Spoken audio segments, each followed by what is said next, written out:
السلام علیکم ټولو پښتنو ته وروره دا ویډیو ټول زما مینوال واورئ ښه او دشمنان یې واورئ کیدای شي خېټې م خرابې شي داسې حساب کتاب دی لالا ماشاءالله زه ټولو پښتنو ته وایم ماله چې الله پاک کوم ورونه راکړو که نه دا مال الله راکړو ورونه راته زه یادومه ماشاءالله حسین زاده لالا الله پاک مال ورور راکړی ورور مې دی که نه زما غونډ لینډ دین اقامه غونډ سیټینګ د کاروبار مغه ویلو خو د دې خلکو د لاسه په لانجو په ساداتو یې واړولو رکاوټونه پکې راغلو ماشاءالله نن هغه زما ټیکټ اوکې کړی انشاءالله پاکستان ته د خیره سه ډېر په لنډ ورځو کې به درځو تاریخ لا نه ښایو د خیره سه بل د هغې نه علاوه زما اقامه بیا شهزاد افغان لالا چې دی ماشاءالله الله پاک ماله په دویم نمبر چې دی خلکو زه بېزته کولم الله راله ورور راکړو چې شملی راته را په سر کړه صحیح ده ماشاءالله ماله چې الله څو ورونه راکړلي نو شملې یې هغو ماله راکړلي وسه او قامي خلکو جرګو والا لکه دا د افغانستان شمله ده دا چې پرته را ده حسین زاده لالا راته راکړله او پکول چې کومه مشواڼې قوم راته ګفټ کړی دی نو په دې موجوده ټیم کې لږ لرې دی زما چې څونه ملګري یی انشاءالله پاکستان ته به درځم ښه په پروټوکول کې زما څه به د خیره څه عمران به حسین زاده لالا څنګ په څنګ او زمونږ نور چې کومه یاران دوستانو او شهزاد لالا به انشاءالله د امریکې نه د راځي پاکستان ته د خیره څه هغه هم دغه کېږي بیا بالته زما د خیره څه د واده پروګرام وي ودونه خو موږ وایو چې څلور به کوو خو لکه دا یو واده به موږ داسې کوو انشاءالله چې دا به مخامخ دنیا ته په پټه نه کېږي ما ته خلک وایي پټ پټ خو پټ پټ نه کېږي دنیا ته مخامخ بقایا چې کومه خلک حکومتي خبرې کوي انشاءالله زما د واده چې کومه پروګرام دی زما داسې خلک دي زما داسې ورونه دي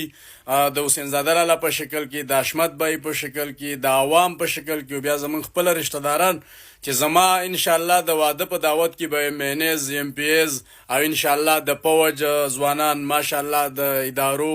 د عیسائی ځوانان ماشاءالله زمونږ به لکه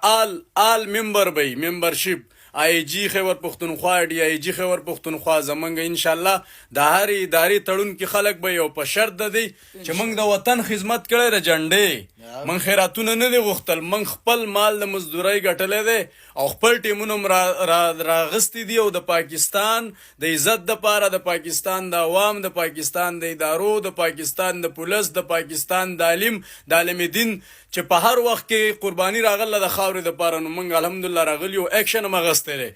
کم مخالفین چې په دې ارمان دي چې دا پاکستان د ځي بېزته کېږي به نه داسې هېڅکله هم نشتي دا زما د پاکستان دا جنډه چې ما په سینه لګوله د دې ما 9 کاله خدمت کړی د عیسائی ځوان هم ما پیژني د آرمي ځوان هم ما پیژني د پولیس ځوان هم ما پیژني خو په شرط د دې چې په هغو کې ایمان او غیرت د وطن او د وطن د جنډې دپاره او د وطن د عزت دپاره او په ما ځان قربانوي اوس که یو سړی مثال په طور زما په دوستۍ کې راغلی دی او لالچي دی نو داغه لکه داغه څه وزن شو د لالچي سړي وزن څه شی شو که مثال په طور زما څه په مرګستیا کې راغلی دی یا زموږ په وطن کې یا په ادارو کې د لالچي سړي په کور کې عزت نه د رشوتخور سړي په کور کې عزت نه د ډاکو سړي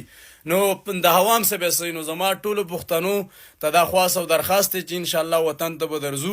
بل چا کومه خلک وایي چې موږ په یوه میاشت کې ځو او راځو که نه او دا نشي تللی نو زه پښتنو ته وایم چې په لیډر کې او په ټیک ټاکر کې فرق ښي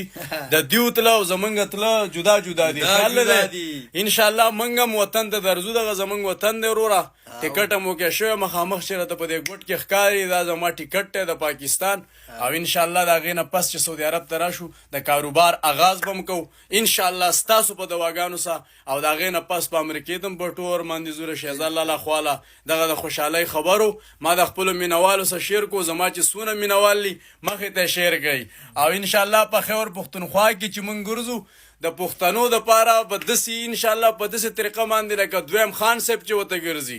بقایا کې یو سړی زموږ سره ځان برابروي منګه چې 9 کاله د ملک دپاره کومه د سپورټ ویډیوګانې کړي تاسو یوه ویډیو وکړئ بیا بغیر تربوزه که وګرځئ چې زه راته وایم چې ستاسو پلاران نه رانو د الله په امان